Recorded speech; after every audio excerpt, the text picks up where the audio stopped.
The first night in my grandmother's old house was charged with a strange expectation. The moonlight filtered through the dusty windows, casting dancing shadows on the worn walls. I looked around, trying to find any trace of the home my grandmother had built, but all I saw was an echo of the past, a whisper of memories that still lingered in the air. The smell of aged wood and dust filled my nostrils as I explored every corner, every room, as if I were trying to decipher a riddle. "Look at this," I murmured to myself, running my fingers over a shelf filled with worn books. Most were covered in dust, as if they hadn't been touched in years. A sense of nostalgia enveloped me, but there was also something deeper, an inexplicable connection to that place. It was as if the walls recognized me, as if I had been there before. With a sigh, I left the room and headed down the hallway. As I walked, the floorboards creaked beneath my feet, as if warning me of what was to come. As soon as I entered the living room, something caught my attention. The large wall clock, an ancient legacy from my grandmother, was stopped. I looked at the face and noticed it marked exactly midnight. A chill ran down my spine, and I couldn't shake the feeling that something was about to happen. That's when I heard it. A subtle but unmistakable sound, footsteps. The echo of the footsteps seemed to resonate through the empty halls of the house, and my heart raced. It must just be the house settling, I tried to convince myself.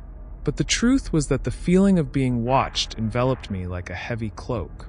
I looked at the shadows around me, trying to catch a glimpse of any shape, any face, but all I found was darkness. "Hey, is anyone here?" My voice sounded weak and hesitant, echoing in the room. The silence that followed was deafening. I could feel my heart pounding in my ears. The house did not respond. It was as if it were keeping its secrets, its stories, away from me. I took a deep breath, trying to calm the storm of emotions swirling inside me.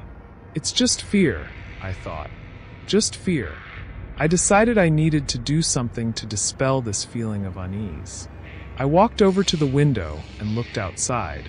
The street was deserted, and the moonlight illuminated the trees swaying gently in the wind. But when I turned to look back inside the house, the air seemed to change. The feeling of being watched intensified. It was as if every corner of the house was alert, observing my every move. I averted my gaze, trying to ignore the growing unease within me. "This house has a history, doesn't it?" I commented aloud, as if I could find comfort in the words. That must be it. But the truth was, I knew there was something more there, something that was calling to me. Curiosity began to intertwine with fear. What was that presence? And why did I feel so connected to this place? With that question hammering in my mind, I decided I needed to investigate. It couldn't just be a series of coincidences. I stood up and walked over to the old chest that was in the corner of the room, covered by a white sheet. What could be inside? A part of me hesitated, but another part was determined to find out. The mystery was beginning to take shape, and I couldn't ignore it. With one last glance at the clock, which still marked midnight, I made a promise to myself. I would uncover the truth behind the footsteps in the darkness. This house held secrets, and it was time to reveal them. The city library was a place that exuded stories, with tall shelves filled with dusty books and the smell of old paper hanging in the air. As soon as I entered, a sense of reverence washed over me. I was there not only to investigate the history of the house, but also to understand what was happening to me. The footsteps in the darkness echoed in my mind, challenging my sanity and instilling a growing determination to uncover the truth. "Excuse me," I called to the librarian, a gray-haired woman with thick-rimmed glasses. "Can you help me find information about the family that lived in the house on Maple Street?" She lifted her gaze from a book and smiled, her eyes filled with immediate curiosity. "Ah, your grandmother's old house. It's not common to see someone so interested in its history. What would you like to know?" "I heard there was a tragedy involving a boy who disappeared. Do you know anything about it? I asked almost anxiously. The librarian furrowed her brow, as if trying to connect the dots. Yes, the Miller family. The boy, Benjamin, disappeared over 50 years ago. His mother never recovered from the pain. They say she wrote a diary where she expressed her feelings and her visions. A diary? My curiosity grew. Do you know where I can find it? She nodded and headed to a distant shelf, pulling out a thick, dusty volume. Here it is. This diary belonged to Margaret, Benjamin's mother. She described a presence, something that haunted her. Be careful when reading it. Her words are heavy with pain. I took the diary carefully, as if handling a sacred artifact. As I opened it, the yellowed pages revealed the trembling handwriting of a desperate woman. My dreams are haunted by shadows, I read aloud, feeling a lump form in my throat. Benjamin calls me, but I cannot find him. You feel connected to this, don't you? The librarian asked, observing my expression. The pain and the search for answers sometimes, history repeats itself. Yes, I replied, feeling a chill run down my spine. It's as if I'm being called too.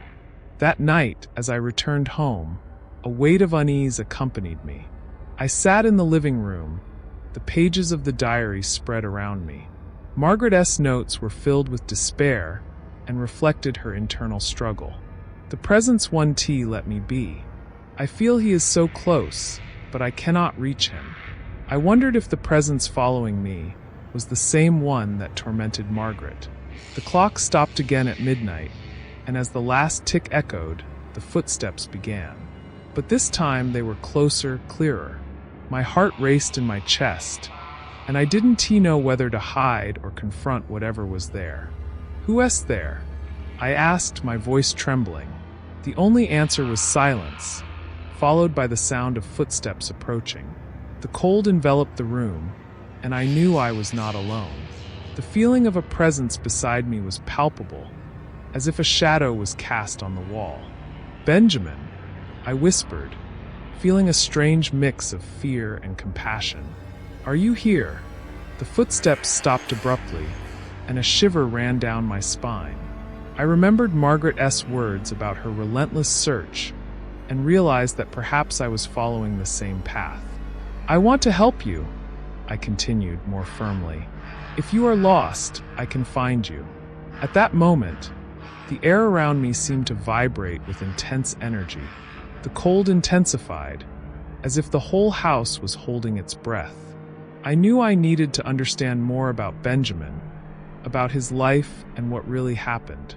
Something inside me cried out for answers and resolution. It was only in that instant that I realized the search for Benjamin was not just a quest for a lost spirit, but a journey to understand the pain that had settled in our family. And perhaps in doing so, I would also find my own peace. I rose that morning with a weight in my chest, as if the whole house was watching me. The echoes of the footsteps from the previous night still resonated in my mind. It was as if they were whispering secrets I needed to understand. I decided I could no longer ignore the dark story that inhabited those walls. With a hot cup of coffee in hand, I stepped out to face the day, determined to learn more about the missing boy. The city library seemed like a good first stop. Upon entering, I was greeted by the familiar scent of old books and the soft rustle of pages being turned. I approached the counter, where a gray-haired lady with thick glasses looked at me with curiosity. "Can I help you, dear?" she asked, her voice soft and welcoming. "I am looking for information about a family that lived in my grandmother's house," I replied, trying to keep the anxiety out of my voice. "I think there was a tragedy involving a boy who disappeared." The woman furrowed her brow, seeming to recall something. "Ah, you must be referring to the Willoughby family. The boy, Thomas, disappeared over 30 years ago. No one ever knew what happened to him." I stared at her, feeling a chill run down my spine.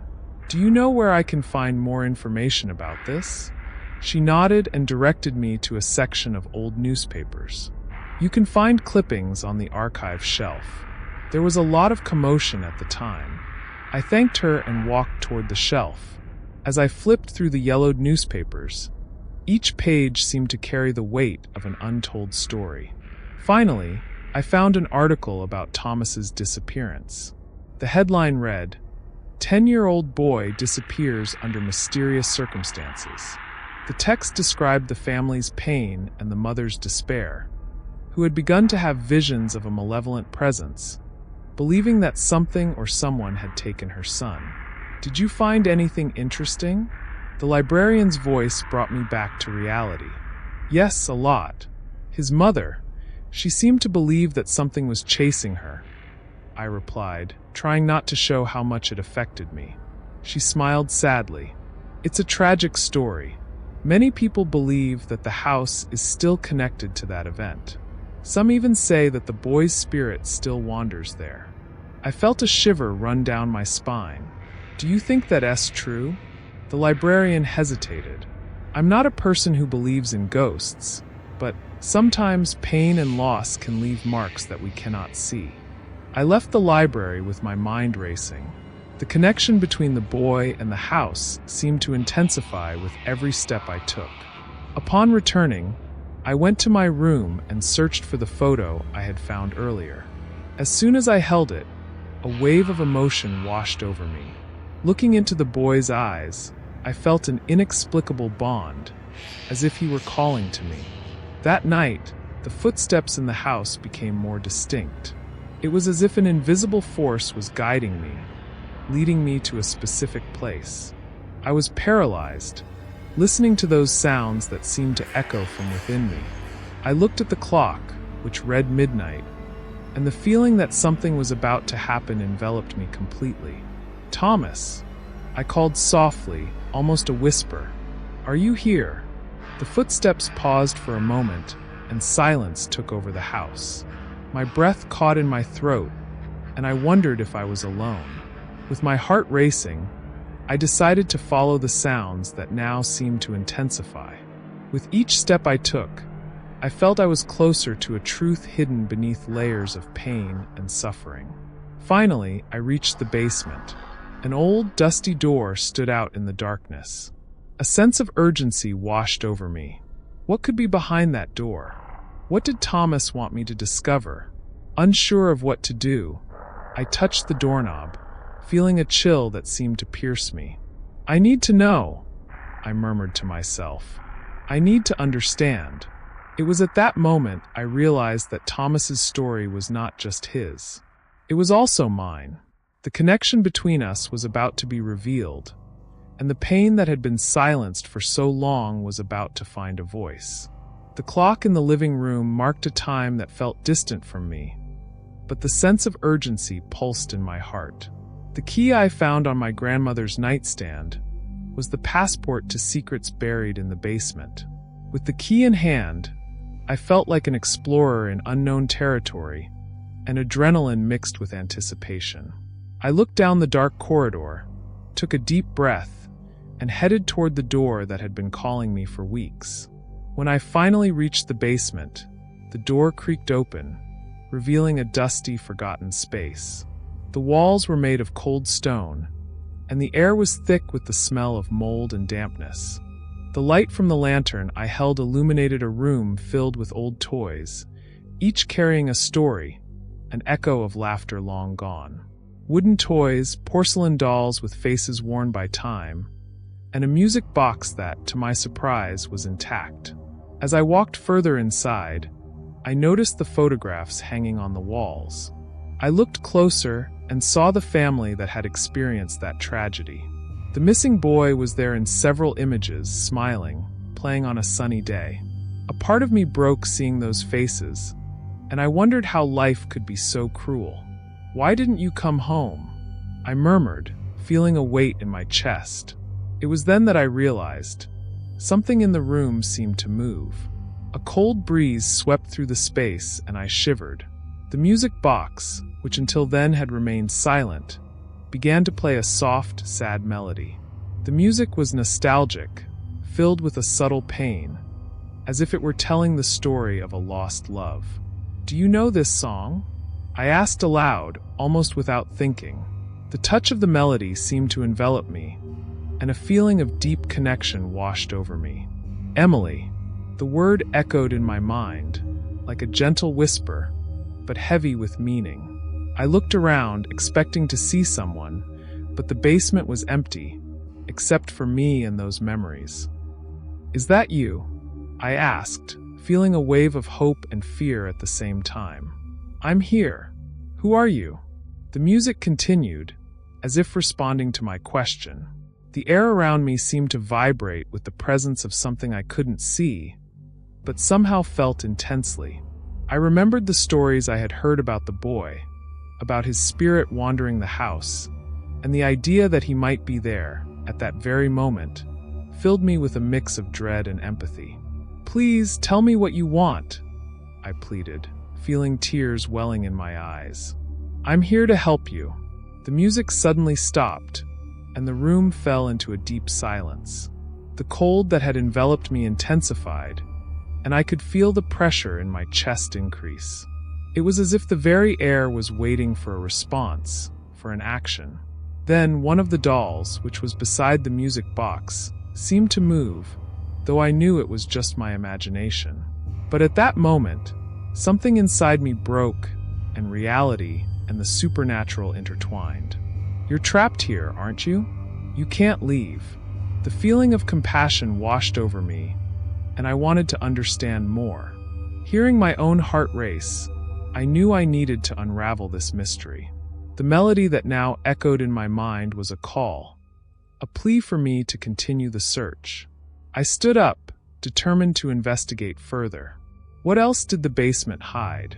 What secrets were buried under the dust of the past? "If you can hear me, show me the way," I murmured as the music box began to play again. I felt I was about to discover something that would change everything. With one last look at the photographs, I took a deep breath and prepared to move forward. The connection I felt with that boy was stronger than any fear I might have had. I needed to understand his story, and I was willing to face whatever came next. I found myself in a state of confusion and anticipation. The dreams I had in the past few nights were vivid and disturbing. In them, the boy appeared, his large, sad eyes staring at me with an intensity that left me speechless. Every time I closed my eyes, it felt like he was leading me to places within the house, showing me fragments of his life before he disappeared. The images were sharp, as if I were living those memories firsthand. "Emily, you need to help me," he whispered in a soft tone, almost like an echo reverberating in my mind. What did he want? How could I help him? These questions pounded in my head as I woke up sweating, remembering every detail. One night, I saw him sitting on a swing in the yard, slowly swaying under the moonlight. He looked at me but never spoke. He was just watching me, as if waiting for me to understand something. I decided I needed to find more information about his mother, the desperate woman who, according to the diary I found, had lost herself in the pain of loss. The library seemed like the only place where I could find clues, so the next morning, I went back there. The smell of old books and yellowed paper filled the air as I searched through the city records.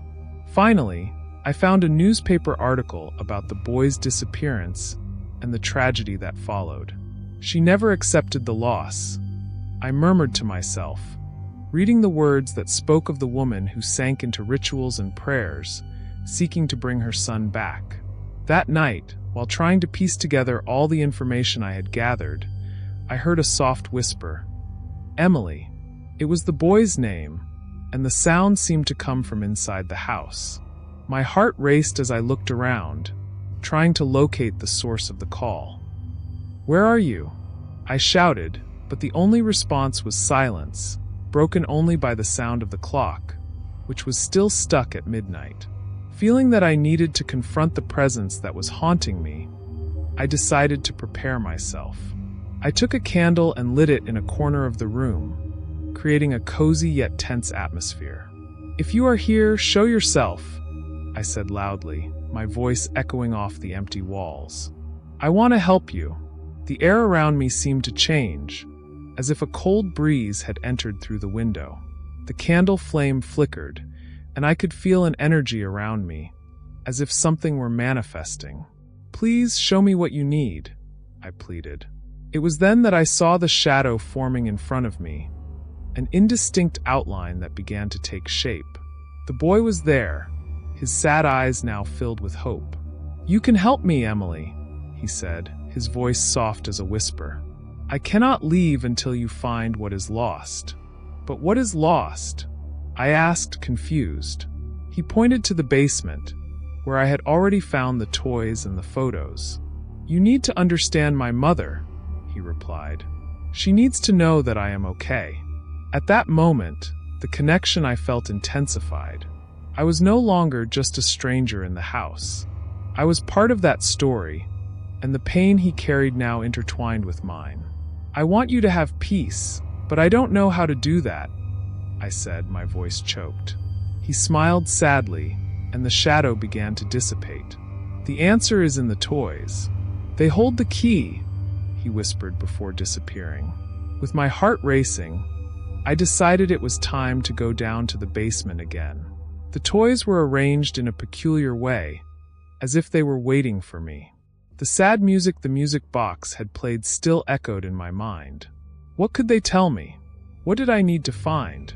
I knew I was about to unravel a mystery that was not just about the boy, but about the pain his mother had carried for so long. With each step I took toward the basement, the feeling that I was about to discover something deep and transformative grew stronger. "Let's uncover the truth together," I murmured, determined to bring peace to those restless souls. The atmosphere in the room was heavy, almost palpable. The lit candles cast dancing shadows on the walls, and the smell of melted wax mingled with the humidity in the air. I was sitting in a circle, with the medium in front of me, and an intense chill ran down my spine. He closed his eyes, and I wondered if I was really ready for what was about to happen. "Emily, focus on the presence that wishes to communicate.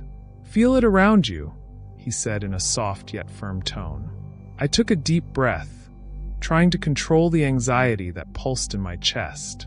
The image of the boy, with his sad and lost look, filled my mind. But there was something more, a familiar feeling that I couldn't shake off. "I'm here," I whispered, more to myself than to the medium. The room fell silent, except for the faint crackling of the candles. The medium began to murmur words in an almost hypnotic tone, and gradually, the temperature dropped even further. I could feel the energy around me, as if something was stirring in response to the call. Suddenly, the medium opened his eyes and fixed his gaze on me.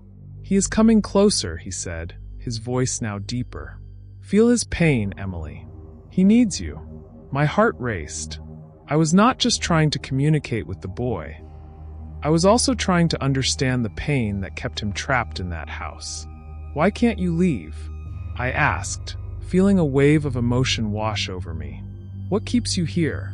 The candles flickered, and a cold breeze swept through the room, making the hair on my arms stand up. The medium began to wriggle slightly, as if being influenced by an invisible force. He is not alone," the medium said, his voice now more distant. "There is another presence, someone who doesn't want to let him go." My heart sank. The image of my grandmother appeared in my mind, and I realized that the connection I felt was deeper than I had imagined. "It's my grandmother, I assenti it?" I asked, my voice trembling. The medium nodded slowly, his eyes still fixed on a distant point. "She keeps him here. In her pain, she cannot say goodbye." I found myself faced with a devastating truth. My grandmother's pain, which I thought was just a distant memory, was alive and pulsing, affecting not only her, but also the spirit of the boy. "That's why he can't rest," I murmured, feeling tears streaming down my face. "She can't let him go." The medium made a movement, as if trying to connect with the other presence. "You need to help them find each other, Emily. Your grandmother doesn't want him to suffer, but her sadness keeps him trapped." His words echoed in my mind. I needed to act. How can I help them? I asked, desperate for an answer. The medium hesitated, then said, "You must talk to your grandmother, understand her pain. Tell her it's time to let the boy go."